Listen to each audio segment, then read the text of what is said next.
Camera వెనకాల ఉన్నారు, అదే తేడా.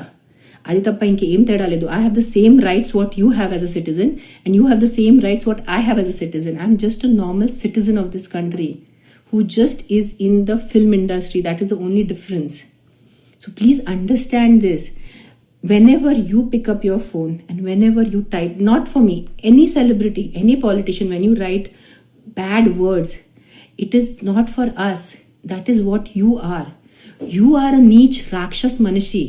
You are a సంస్కారాలు లేని మనిషి. బికాస్ మీకు సంస్కారాలు ఉంటే మీ చేతులు ఇలాంటి దానికి టైపింగ్ చేయరు, అంతే. That is full stop.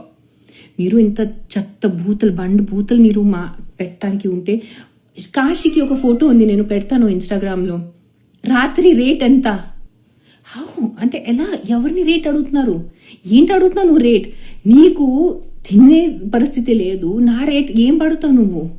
నేను కాశీలో మంచి బొట్టు ఉన్నాను, దేవి బట్లులో ఉన్నాను. మామూలుగా అంటే వీళ్ళు కొత్త స్టార్ట్ చేశారు బట్టలు గురించి, పెద్ద డిస్కషన్ స్టార్ట్ చేశారు. నేను అసలు అలాంటి బట్టలు వేసుకోనున్నా. నేను కాశీలో ఫుల్ ఇక్కడి నుంచి కవర్డ్ ఎర్ర బట్టలులో దేవి అమ్మవారు బట్టలులో బొట్టు పెట్టుకుని ఉంటే నీ నైట్ రేట్ ఎంత నాకు అడుగుతున్నారు? ఇది no this is not right. ఇది కరెక్ట్